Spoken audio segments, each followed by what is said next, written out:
आइए बच्चों, हम स्वर संधि की अगली कड़ी में ले चलते हैं। आज स्वर संधि का लास्ट चैप्टर होगा, अर्थात स्वर संधि 5 प्रकार की होती है। उसमें से जो मैंने 5वें नंबर पर रखा था वो वृद्धि स्वर संधि था। आज हम वृद्धि स्वर संधि के बारे में ही चर्चा करेंगे और कुछ इम्पॉर्टेंट शब्द के उदाहरण आपके सामने हम रखेंगे। यह पार्ट 5 होगा, अर्थात स्वर संधि के 5 भाग हमने किए, 5 किए थे। 5 प्रकार के होते हैं, तो एक एक करके हमने बताया था, तो ये 5वें नंबर पर आएगा। इसके बाद आपको व्यंजन संधि या विसर्ग संधि हम बताएंगे, लेकिन आज हम वृद्धि स्वर संधि के बारे में बताएंगे कि वृद्धि स्वर संधि आखिर वृद्धि है क्या चीज, किस चीज की वृद्धि हो रही है, इसके बारे में आपको बताएंगे। और एग्जाम्पल उदाहरण भी हम आपको देंगे जो बहुत ही खास और बहुत ही इम्पॉर्टेंट है। अगर उनको एक शब्द 2 शब्द अगर आप याद रखे रहेंगे तो कभी भी संधि में आप फेल नहीं होंगे। अर्थात अगर स्वर संधि आपने पढ़ लिया तो संधि को आपने पढ़ लिया। अर्थात ये 5 स्वर संधियां जो होती हैं बहुत ही इम्पॉर्टेंट होती हैं। स्वरों में ही कुछ जुड़ करके कुछ बदलाव होता है, जिसके कारण हमारे शब्द बदलते रहते हैं, और उसी में एक वृद्धि स्वर संधि भी है जो आपके सामने हम रख रहे हैं। उसको आप समझिए और उसका संधि कीजिए और अच्छे से आप एग्जाम दीजिए। फिर आइए देखते हैं कि वृद्धि स्वर संधि का जो परिभाषा है वो है क्या चीज, और हम वृद्धि स्वर संधि किसको कहते हैं आइए देखते हैं। जैसे कि इसमें लिखा है आ के बाद ए आए हो, तो अर्थात पहले शब्द में आ आया हो, दूसरे शब्द के पहले शुरू में ए आए हो, तो दोनों जब मिलते हैं तो वहां आय का निर्माण होता है। अर्थात हमने ये देखा कि ये और ये दोनों भिन्न स्वर हैं, फिर भी दोनों में जो हमने देखा उसमें यही देखा कि जो बाद वाला स्वर था उसी स्वर को बढ़ाया गया है इसमें। अर्थात इस वृद्धि संधि में जो बाद वाला स्वर जुड़ता है, यानी दूसरा शब्द का पहला अक्षर जो जुड़ रहा है वही अक्षर का जो स्वर है उसी में वृद्धि होती दिखाई देती है। अर्थात ये हमारा आ है, इसको आप छोड़ दीजिए, आप दूसरे वाले शब्द के ऐ को देखिए, ये ऐ को देखिए, इसी में सारा खेल हो रहा है।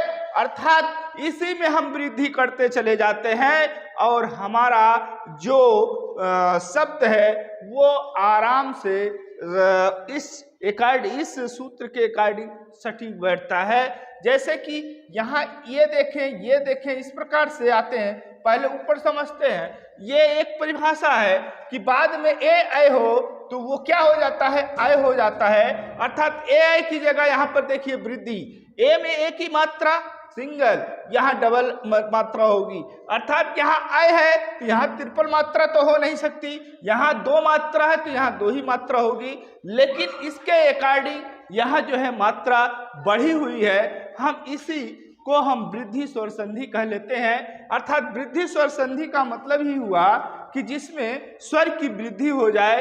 अर्थात हम ये कह सकते हैं कि इसमें वृद्धि हुई है और ये सेम टू सेम वैसे ही है। अर्थात ट्रिपल मात्राएं नहीं हो सकती, स्वर में केवल 2 ही मात्राएं तक चलती हैं। इस प्रकार से हमने इसमें देखा।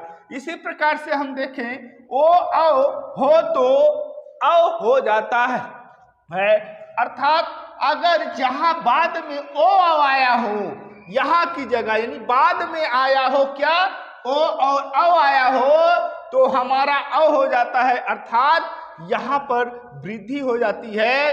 अगर बाद वाले अक्षर के पहले में ओ लिखा हो तो भी हमारा औ होगा, और अगर औ लिखा हो तो भी हमारा औ होगा। अर्थात यहाँ एक मात्रा की वृद्धि दिखाई देती है। ये मात्रा इसमें वृद्धि तो नहीं होती, सेम होता है, क्योंकि हिंदी में 2 ही मात्रा तक जाने का नियम है, तीसरा मात्रा लगाएंगे नहीं। अर्थात यहाँ भी वृद्धि ही समझना चाहिए। इस प्रकार से ए ऐ की जगह आए और ओ की जगह हमारा अ हो जाता है, यही वृद्धि है बच्चों। आइए उदाहरण में हम देखते हैं, एग्जाम्पल में देखते हैं कि कैसे इन स्वरों के बीच वृद्धि हो रही है।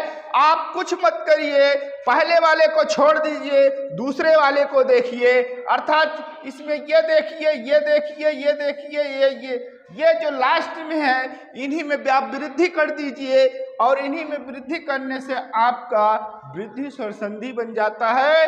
अर्थात हम ये देखें कि ये ए है तो यहाँ आई बन गया हुआ है, यानी एक मात्रा की वृद्धि। यहाँ सेम टू सेम, यानी वैसे ही इसमें कोई मात्रा की वृद्धि नहीं हुई है। लेकिन अगर ऐसा कोई नियम होता तो यहाँ ट्रिपल मात्राएं होती, लेकिन हिंदी में 2 मात्रा से आगे या इससे ऊपर नहीं लिखा जा सकता, इसलिए यहाँ पर एक ही मात्रा यानी 2 ही मात्रा है, अर्थात यहाँ भी वृद्धि है। इसी प्रकार से यहाँ पर देखिए, यहाँ की देखिए मात्रा वृद्धि हुई है एक की जगह।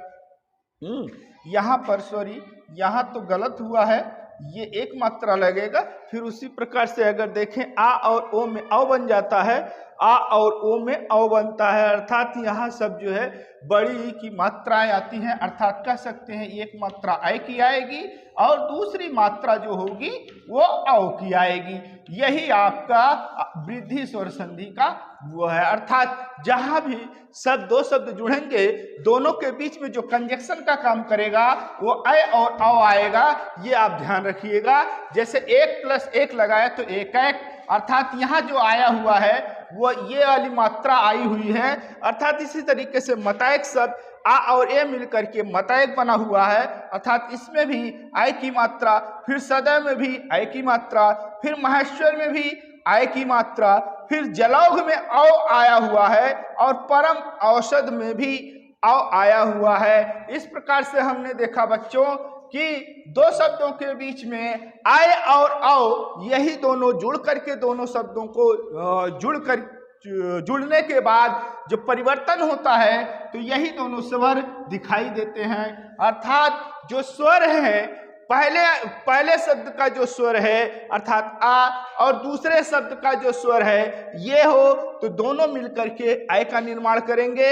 अर्थात आ और आय मिलकर आय का ही बनाएंगे, आ ए मिलकर के आय बनाएंगे, आ बड़ा आय मिलकर के आय बनाएंगे, आ और ओ मिलकर जहां ओ की बात आएगी, जहां ओ मिलेंगे वहां औ बनता है। अर्थात इधर चाहे इधर आ हो, अर्थात इधर आ हो और उधर ए अगर आता है तो आय बनता है और अगर ओ आता है तो औ बनता है। इस प्रकार से हम एक शब्द और समझ सकते हैं कि आ के साथ आ और आ के साथ अगर ए जोड़ा जाए या ए और आय जोड़ा जाए तो दोनों मिलकर के आपका आय बनाते हैं। इसी तरीके से आ और बड़ा आ दोनों क्या मिल जाए अगर ओ औ से तो दोनों मिलकर के औ का निर्माण करते हैं, अर्थात दोनों क्या बनाएंगे, औ बनाएंगे।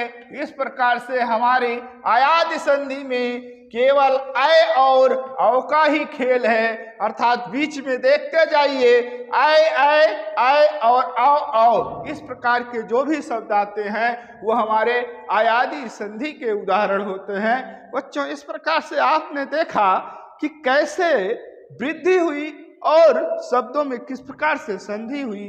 ये अगर आप अच्छे से जान गए तो शायद इस संधि को आप कभी भी भुला ना पाओगे। अगर अच्छे से इसे समझ लिया, कभी भी एग्जाम में या कंपटीशन में आप जाओगे तो आसानी से इस संधि को आप हल कर लोगे।